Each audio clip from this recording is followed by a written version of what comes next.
তো গাইস আসসালামু আলাইকুম। শুরু করে দিলাম বিয়ার র্যাঙ্ক স্টার্ট হওয়ার পরে নেমে গেলাম। নামার পরে যাব সামনে আগাতে চলে গেলাম লুট করতে শুরু করলাম। দেখলাম আমাদের মেসে ময়নার মা পড়ে গেল।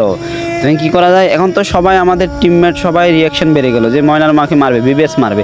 তো বিবেস কি আসলে কি মারতে পারবে দেখা যাক। তো সামনে আগাতে থাকি, পরে দেখলাম যে আমারও একটা ভাবনা আছে যে কী করা যায় দেখি। বিবেসটা অবশ্যই মারতে হবে, প্ল্যান করতে হবে, মানে কীভাবে প্ল্যান করা যায় সেটা সবার মুখ থেকে শুনতে হবে। তো একটু ওয়েট করলাম যে কী করা যায়। আসলে তো বিবেস মারার রিয়াকশনটা অন্যরকম। তো পরে আবার দিয়ে আগে যেমন ময়নার মাকে মেরে দিছে কি ডাউন ময়নার মা। তো ময়নার মাকে ডাউনের পর তো আমরা তো লুট করে পর্যাপ্ত পরিমাণ লুট করে নিচ্ছিলাম যে আসলে বিবেস মারতে হবে। তো বিবেস যদি মারতে পারে আমাদের একটা স্বার্থ উদ্ধার হবে।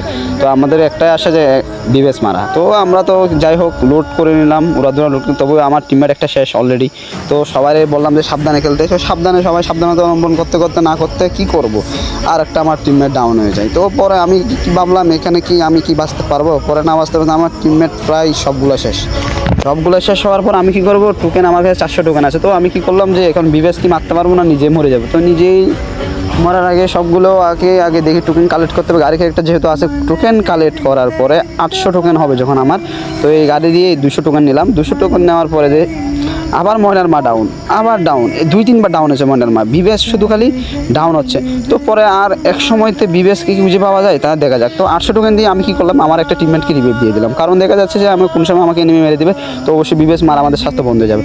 তো কী করলাম যে যাওয়ার পরে গাড়ি দিয়ে 4জন পরে আরও 400 টোকেন আছে, আরেকটা ম্যান নামাই দিব। নামা দেওয়ার পরে সবাইকে বললাম সাবধানতা ভাবে খেলো। তো পরে এসে নামতে গেলাম যে ময়নার মাকে আর কোনো কিল করতে ডাউন হতে দেখতেছিলাম না। তো পরে বিবেস স্কটকে আসলে চলে গেছে না কি এখন তো বুঝতেছি না। তো পরে আমরা সবাই রিয়াকশানটা ছিল যে আসলে বিবেসটা মারবো। তো পরে হচ্ছে যে পরে এখানে একটা কিল পাইলাম, পরে ডাউন করে দিলাম। ও কোনো ফাইট করতেছিল অন্যটার সাথে, পরে আমি মাইরে দিলাম। পরে আমার গাড়ি নিয়েও গেলাম, গাড়িতে চালাতে জিপ গাড়ি চালাতে আমার হতাশ, কোনো গাড়ির কালার নাই। তো পরে হচ্ছে যে চাইতে ওকে আমি কি করি, গাড়ি দিয়ে একটা ডান পাশের চাকা দিয়ে একটা ঘষা দিই। তো ঘষা দেওয়ার পরে ডান পাশের চাকা দেওয়ার পরে আমার কিলটা হয়ে যায়। কিল হয়ে যাওয়ার পরে আমি চলে গেলাম। যাওয়ার পরে চলে যাচ্ছি সামনে আগাতে থাকছি যে আমাদের একটাই টার্গেট যে বিবেস মারতে হবে। তো কি বিবেসকে আসলে কি মারতে পারি তাও আপনারা সবাই দেখেন। তো আমার কি মনে আসা পুরোনো যে বিবেস মারা, কিন্তু ওখানে দেখছি ফাইট করতেছে, ওখানে অবশ্যই এটা মারতে হবে। যাই হোক এখন কি করা যায়, ওটাকে এখানে কিছু ড্যামেজ দিলাম। ড্যামেজ দেওয়ার পর কিছু লাভ হলো না, কারণ ওরা হচ্ছে 3জন আছে, 7জন আছে স্কোয়াডে সবাই আছে, কিন্তু ওখানে ফাইট করা ঠিক হবে না। তো আমার টিমমেট একটা অলরেডি নাই। তো পরে ওরে রিভাইভ দিতে যাবো আমি জোনের বাইরে গিয়ে। পরে ওকে রিভাইভ দেওয়ার পরে আবার আমি চলে আসি। তো আমার টিমমেট তো একটা মারা যায়, ওরে রিভাইভ দেয়। আমি পরে রিভাইভ দিয়ে আমি তো শুরু করে দিলাম জোন ফোর্স, যে লাস্ট জোনে গিয়ে একটু ফাইট করার যদি বিবেস সামনে থাকে হয়তো বিবেসের কাছে মরবো, নাহলে বাঁচবো, যেখানে একটা, নাহলে বিবেস মারবো, যেখানে একটাই আসা। তো আমি জোন ফোর্স করে দিলাম। যতটুকু ট্রাই করতেছি আমার টিমমেটগুলারে আমি রিভাইভ দিয়ে এই ম্যাচটা আমি পাওয়ারফুল করে বিবেসটার মারবো, কিন্তু আমি আর বিবেসটা আর দেখতেছি না। তো পরে বিবেস আর কিলো করে না, ডাউনও করবো না। তো পরে দেখলাম যে ময়নার মা পড়ে গেল। ময়নার মা ম্যাক্সিমাম ভিডিও দেখি। যাই হোক এখানে একটা কিল দিয়ে ডাউন হয়ে গেল। পরে চাকা দিয়ে মারলাম, আরও একটু ড্যামেজ দিলাম। তো একটুর জন্য সে বেঁচে গেলো। তো আমার কিলটা খেয়ে দিল। এখন কী করার, তো না করার। আমার টোকেন আছে 900 টোকেন দিয়ে আমি একজন ম্যান নামাতে পারবো। অলরেডি আমার টিমমেট সব শেষ, একজন ম্যান আর নামাবো।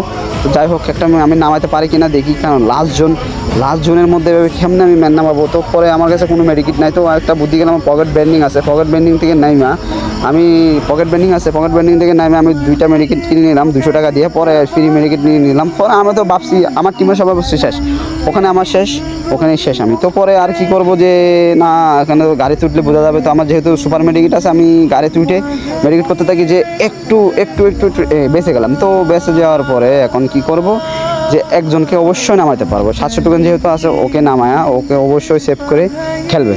তো সেভ করা গেলার পরে নামার জন্য ওকে নামাই দিলাম। পরে আমি আর যেতে পারলাম না জোনের বাইরে, আমি এখানে রিমেট হয়ে যাই। তো পরে আমি এখানে মারা যাই। পরে হচ্ছে যে আমার টিমমেট থাকে। তো আমার সুপার মেট থেকে কোনো লাভ হলো না। আমার টিমমেটকে নামানোর পরে ও দেখি করে, ও পরে আকাশ থেকে নামতে হ্যাঙ্গারের মধ্যে বসে গেল ফ্যাক্টরির মধ্যে।